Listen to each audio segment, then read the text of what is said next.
I'm Harry Eustace, trainer based here at Highfield Stables in Newmarket, and I'm fortunate enough to train the superstar Docklands. Hayley Turner says go, and Docklands has found a few lengths on them. This will be impressive in the final race for Docklands.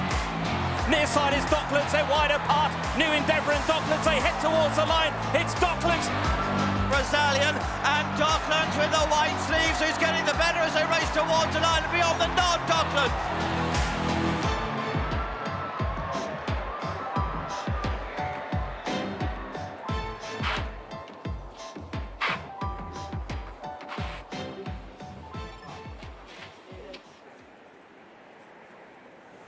So just one up the grass. Okay, come on your own.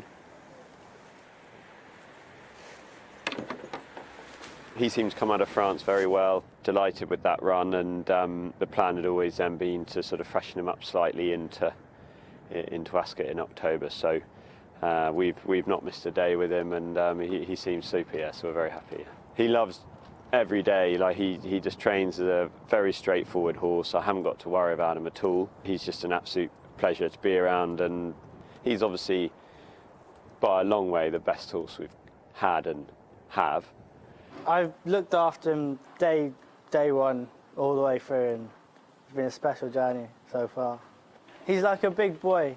He knows what he likes, what he doesn't like, and he'll tell you what he doesn't like.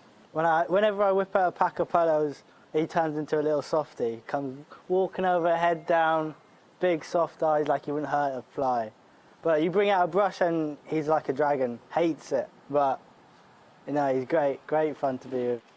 He won a Kempton Maiden on his third start. We then moved into a handicap company at Ascot, and that sort of got him comfortably into the Britannia. I was confident of a big run, but a 30 or 32 runner handicap, I think it's hard to say that you go there expecting anything. Because it had been a plan for quite a long time, there was a huge amount of satisfaction and excitement around it. You know, to win a sort of 3-year-old handicap like that was incredibly exciting, and to do it for owners, it meant so much. For I think it was Terry's first Ascot winner and OTI's first Ascot winner, and knowing what Ascot means to the Australians, it was very satisfying, very exciting. Yeah. We then went 11 races without a win. Wherever he finishes in the race, that's the best he could do on the day. There's never a moment's doubt in my mind. We just felt he deserved to get his head back in front, and he was beginning to look like a horse that could be a bit frustrating, and so obviously to make him a winner again was the main goal. To do it in the Queen Anne, I don't think anyone sort of dared dream or hope of doing, but if there's a track to have a love affair with, it's certainly Ascot. They're off. They race with a mile. Docklands is slow to leave the starting stalls. He said he fell out the stalls. I was like, oh, Jesus, here we go. Sat out the back and will come flying late and just get beat. Brazilian in the yellow now, delivered from the back of the field. With him is Docklands. To be honest, I don't know what I was thinking at that point. I didn't think we'd be in front that far out. Seeing Brazilian come in, I was like, trying to see where the line was and where they were. It was nerve-wracking. Docklands with the white sleeves, who's getting the better as they race towards the line and beyond the nod between Docklands and Brazilian. I didn't know. And when they showed the slow-mo, it made me doubt myself even more. But I was stood with my mate Callum, and he was like, I think you got it. And I was like, I didn't want to believe him, but I did it at the same time, and there's no feeling like it. You can't describe it. It's the quietest I've ever heard Ascot. You know, I feel like everything was drowned out, and I was just waiting for that sound to come through. First, number 5, Docklands. It was an incredible feeling after. I still can't know how to describe it, and I'd be surprised if I ever know how to describe it, to be honest, because how it made me feel, I just couldn't believe it. It's funny, I rarely remember the number of a horse when they win.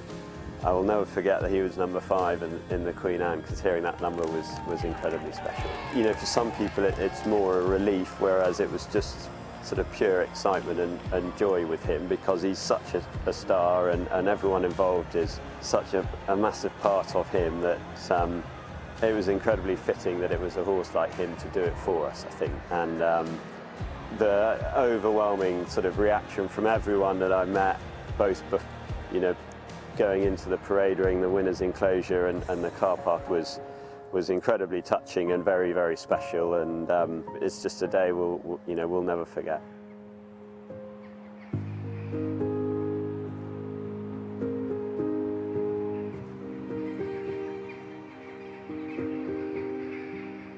I'm James Eustace, I'm Harry's dad, and I was a trainer for 30 years.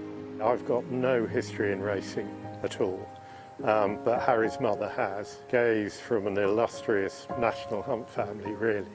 If there's a racing gene, the boys would have got it from their mother, not their father.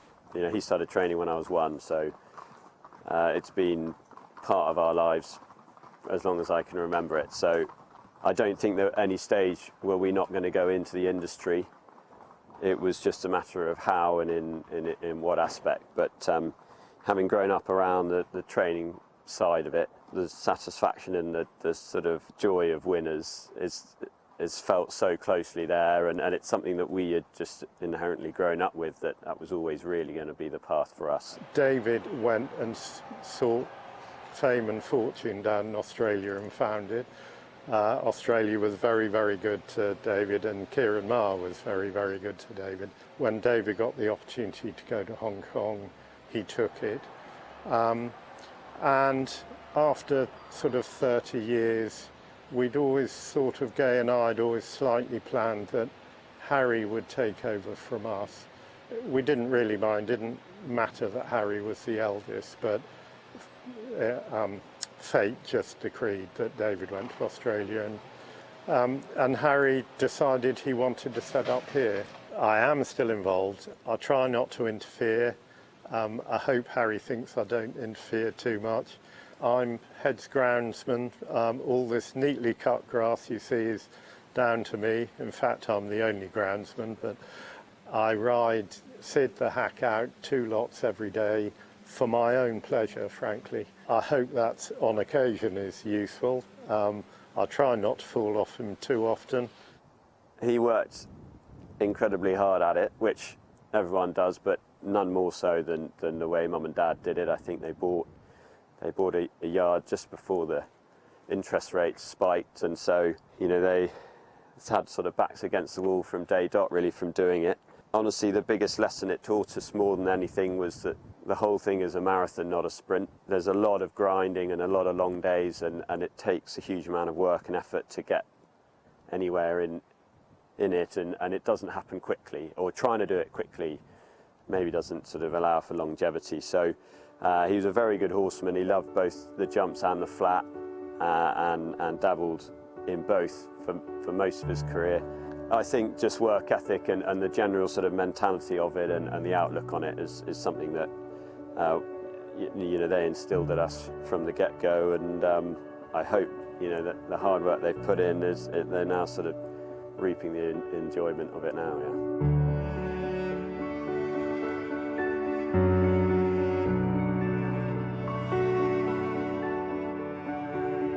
Our first Royal Ascot winner was Latin Lover in the Holyrood House. For us to sort of get that on the board so early was, again, sort of didn't dare dream it, really. As I said, it sort of felt like winning getting into the race, and he had plenty of the attributes for it. It didn't surprise us as such, but it's another big handicap where anything can happen. So Ascot's it's the pinnacle in my opinion, and to have a winner there was very, very special.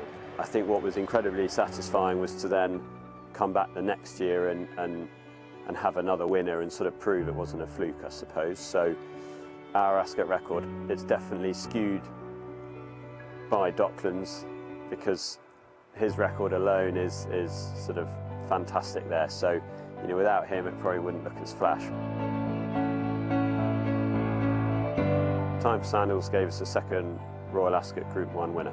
It just doesn't happen twice. So what changed it for us a bit was our draw. We got drawn in 1, which not so much a bias, but all the fancied runners were high, and it just felt like the race was going to develop away from us, and it sort of did.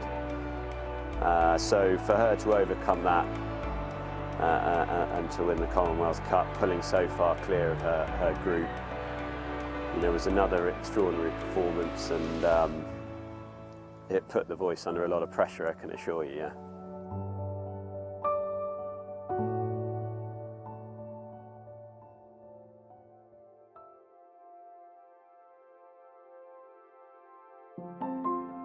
If we won the QE2 this year, I think it'd put a real mark as Ascot wasn't a fluke, and wherever he goes, he should be taken seriously, because sometimes he'll always overlooked. You know, he's always fairly big price, and for Ascot as well, he loves the place, so he's always a danger there. And it's the second Champions Day. We've been there before, so we know Ascot. He's the horse of a lifetime for me. 1 in a million, all of that stuff, all the cheesy stuff. But no, he's great fun to be with, and if I could ride him every day, all day, I would. Love him to pieces. Hey, big man. There we go. With the Queen Elizabeth in mind, he seems to go on any ground. He's run a very good race at Ascot as a younger horse on very soft ground. He's been an absolute superstar for us, and everybody, every young trainer and every small trainer needs a flag bearer, and he definitely has been that.